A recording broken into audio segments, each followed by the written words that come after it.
నా పేరు చిరుకు రామచందర్, తెలంగాణ రాష్ట్ర మాల సంఘాల జేఏసీ గౌరవ చైర్మన్. ఈరోజు తెలంగాణ రాష్ట్రంలో ఎస్సీ వర్గీకరణ చేసిన తర్వాత మాలలకు జరుగుతున్నటువంటి అన్యాయం మీద ఈ ప్రభుత్వము స్పందించాలని చెప్పేసి సందర్భంగా నేను డిమాండ్ చేస్తా ఉన్నా. మరి తెలంగాణ రాష్ట్రంలో మాల విద్యార్థులకు, ఉద్యోగులకు, మాల సమాజానికి మరి రిజర్వేషన్ లేకుండా చేసినటువంటి రేవంత్ రెడ్డి గారి యొక్క వైఖరి మార్చుకోవాలని చెప్పేసి కూడా ఈ సందర్భంగా నేను గుర్తు చేస్తా ఉన్నాను.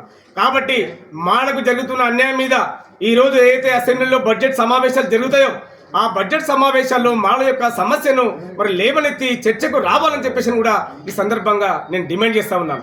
ఎందుకంటే మరి మాలలకు మొన్న ఏదైతే నోటిఫికేషన్లు గతంలో ఇచ్చారో, ఈ సంవత్సరంలోపు ఇచ్చారో, ఆ నోటిఫికేషన్లో మరి మాలా విద్యార్థులకు సీటు రాక చదువుకోవడానికి అనేక ఇబ్బందులు గురవుతున్న సందర్భము, మరి అదేవిధంగా ఉద్యోగులకు మరి ప్రమోషన్ లేక మరి అనేక ఇబ్బందులు గురవుతున్న సందర్భం.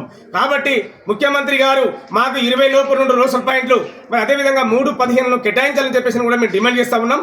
అదేవిధంగా 5 నుంచి 7% రిజర్వేషన్ పెంచాలని మేము డిమాండ్ చేస్తా ఉన్నాం. తెలంగాణ రాష్ట్రంలో షెడ్యూల్ కులాల జనాభా దమాస ప్రకారంగా చేవెళ్లలో డిక్లరేషన్ చేసినటువంటి సందర్భం ఏదైతే ఉన్నదో దాని ప్రకారంగా మాకు 22% రిజర్వేషన్ పెంచాలని ఈ సందర్భంగా మేము డిమాండ్ చేస్తున్నాం.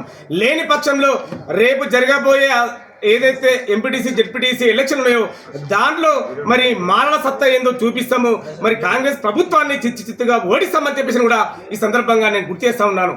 గతంలో టీడీపీ పార్టీ ఏదైతే రిజర్వేషన్ చేసి మరి నామ రూపం లేకుండా తెలంగాణ రాష్ట్రంలో భూస్థాత్వం ఏందో అదేవిధంగా మాలల యొక్క సత్తతోని మాలల పంతం మరి కాంగ్రెస్ అంతం నిర్ణయంతో మేము కాంగ్రెస్ పార్టీని ఓడించబోతున్నామని చెప్పేసి ఈ సందర్భంగా గుర్తు చేస్తా ఉన్నాం. జై భీమ్.